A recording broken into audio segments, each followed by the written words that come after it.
Welcome to Hollow Tree Horror Stories. In this tutorial, I'll be showing you how I colored and shaded this scene for our first episode. As you see, we have the finished background right here, and I already set up a separate keyframe right here without the color and the shading, so I can go step by step to show you guys how I put it all together. And I also have the colors and information right over here, all right here. So I don't spend too much time mixing and trying to recreate the colors that I've already created. So I can just use the eyedrop tool and just start laying it down for you guys. Okay, so let's get started. First thing we're going to be doing is the coloring. So let's shut off these layers and bring up the coloring. Zoom out and go over. Now for the walls, I use a linear gradient with these two colors, which is a dark gray, or sorry, it's a gray with a tinge of blue-green. So if I eyedrop it for you guys, come over here to the coloring, color wheel. Yeah, you'll see it's gray with a tinge of blue-green. So what you want, unlock this. So we come up here to our painting palette and change the gradient to a linear. Whoops. Scooch over a little bit. I drop this one, and then this one, and then get out the paint bucket, turn that off, you don't want that on, well, at least for this case you don't want it on, and press the F key to transform the gradient. Actually that's good.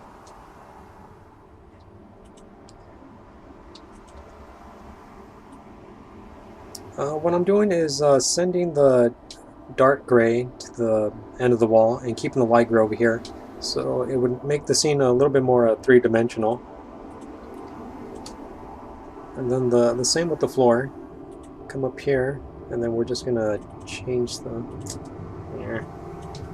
Gotta scooch it over a little bit, but essentially do the same thing. Just eyedrop the both of these colors so we can create the floor gradient. And then use our transform tool to transform the gradient, moving the dark to the end and keeping the light at the front.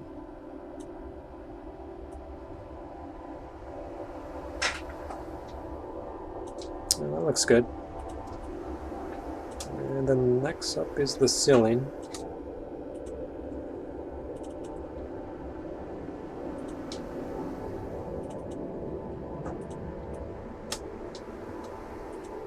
And then again the same thing, use the transform tool, which is the F key. Click on the gradient and then I just hold down shift and turn it until the darkest part is at the end.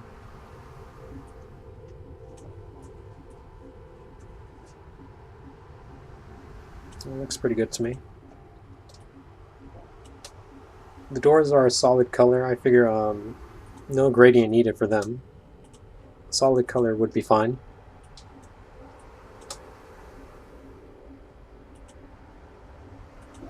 Oops.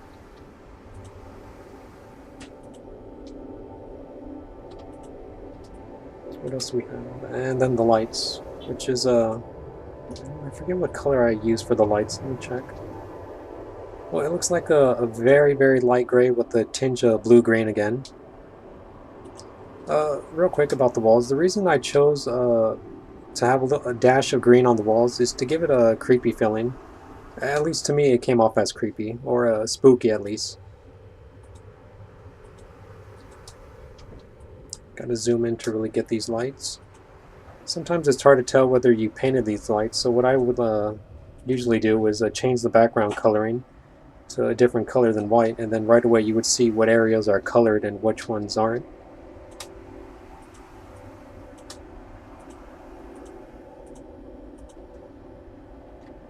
Okay. What color did I paint the wall? Pretty sure it was the same as the doors. Let me go back to my reference. I don't remember what color this was. It looks like a solid color. Yeah. the little plates, which are, or plaques, which are these little things right here. Now for the inside of these doors, I don't have the color, but I think it's just the same color as the door, but I just darkened it a little bit, so I'll just snag it from here. Yeah, both the side and top.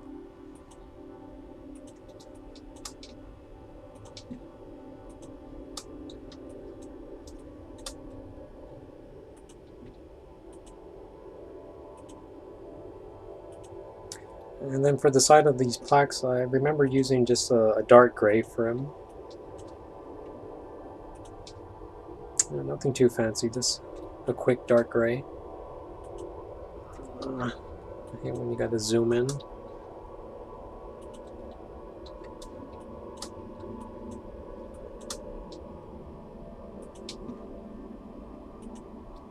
we go. What's next? Elevator. For the elevator, I decided to go with a sort of a burgundy color, most red, just give a sense of danger. And the inside just the same as the color of the carpet. And these, I think, were gray.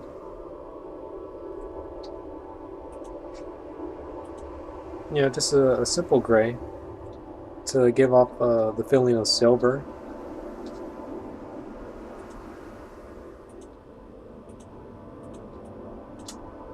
The top was the same. Yeah, the same color. And then here's going to be our door that's going to be open. Well, I don't want to give away too much, but here's our elevator door. Oh, and the top of the elevator is the same as the color of the lights.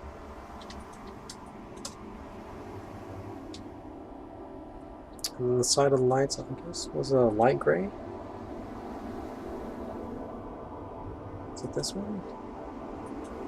Yeah, it's that one.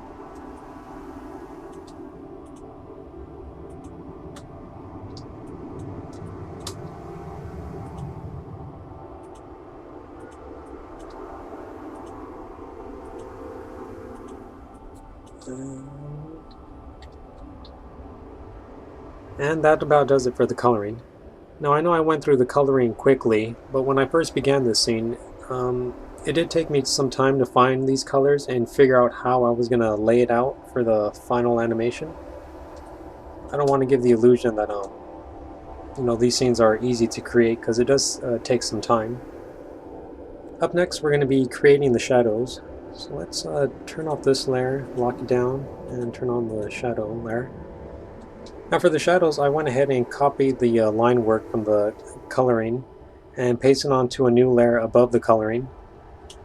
The shadows is pretty simple. All I used was one color, which is black, and all I had to do was just turn down the opacity. So let's start with the easiest ones, the doors. So we go to our little coloring section and then pick black, and then turn down the opacity to 20 is what I had it.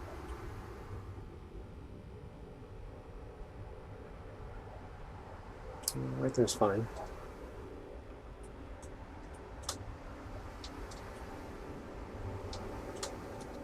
Oops, click on the layer. 20 for the doors and the plates.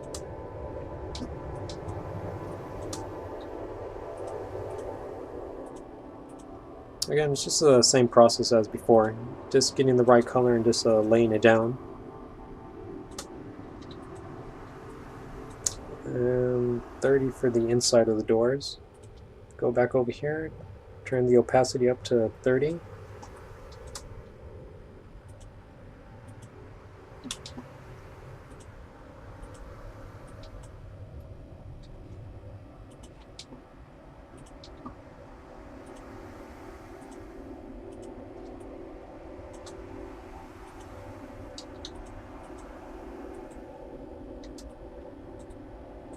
Okay, now for the ceiling I use a gradient.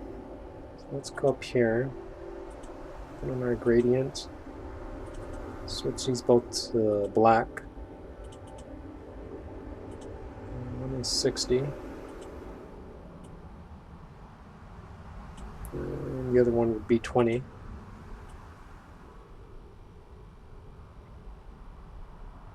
That's fine.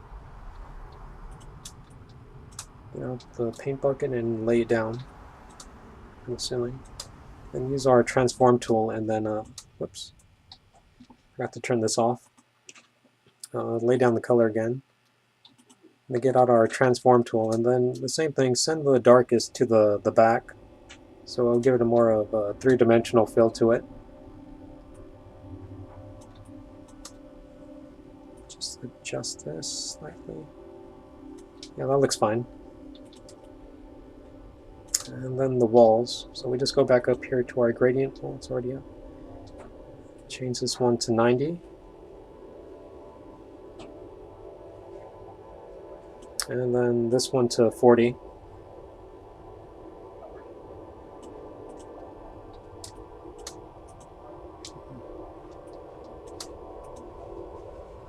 Get out the transformation tool. Let me zoom out a little bit so I can see better. The transformation tool and then just rotate it until the blackest is over there. Oops. And for the floor, I think I used the same color as the walls. So just eyedrop it, turn that off. Lay it down, zoom out a little bit, get out the transform tool. And the same thing, send the darkest part to the back, so you give it a three-dimensional feel. And then do some adjustments. That looks fine. And for the back of the wall, I use the same gradient as well.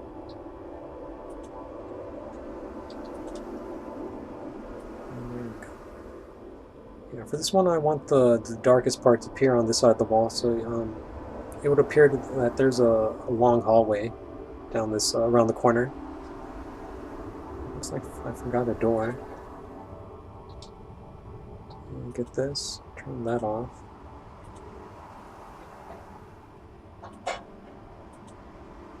I think that's about it for the shading. Let me check it out here.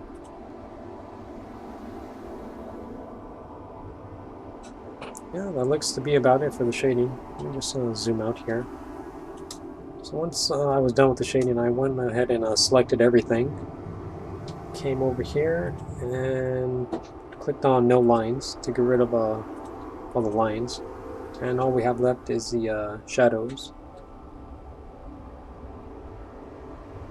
We still have the doorknobs and the little plaque over here, but that's fine. And then when we turn on our coloring and turn off our shadows, you get to see the lighting effect.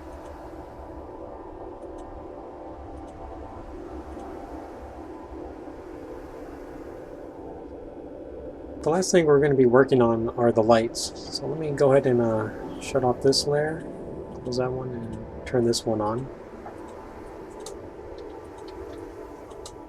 Actually, the lights were pretty simple. I just used this color, which is... what color did I use?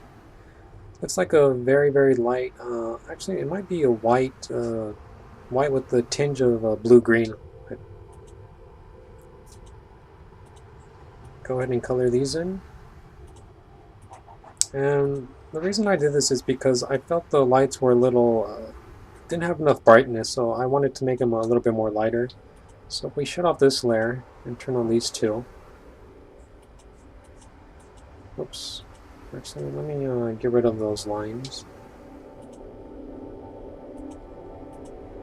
Now if we go back and forth, you'll see that the lights are a little bit brighter now because of our new color. Okay. So after I laid down the lights, I went ahead and selected them, and I turned them into a graphic symbol. So if we click on F8, call this Lights 2. Actually, it would need to be a movie clip. And then you just copy and then paste it in place. And you'll see what I'm doing in a few seconds. modify, transform, yeah, flip vertically. We take this down, then take out our transform tool, and then shrink it into perspective. Let's see if I can get it in correct perspective. That looks fine. But we select this, come up here to our properties panel, go to color effect, alpha. Oops, already taken down. Take it down to 3%. Add a blur filter. Take it up to about 19. Let me shut these off real quick. Blur 19. Yeah. And then you'll see a little bit of the glow from the light above flashing down on the floor. So if I flick it off and on, let me zoom in for you guys. You'll see the lights and the effect it has on it. Yeah, you'll see the light effect on the floor.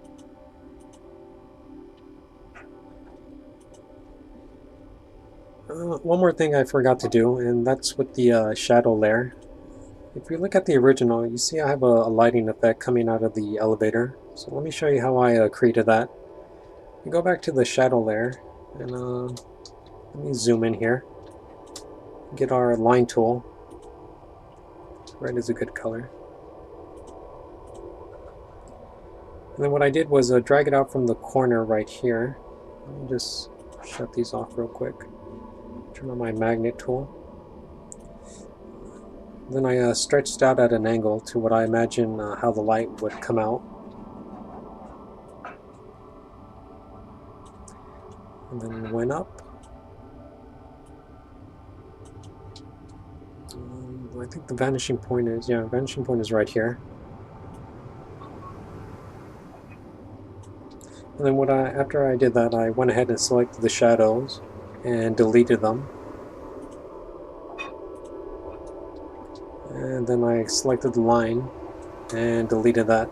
Now when we turn on the coloring and the light, you'll see we have a lighting effect coming out of the elevator. And that's how I was able to create the lighting effect. I think that's about it. I think I went through all the steps on how I created this scene.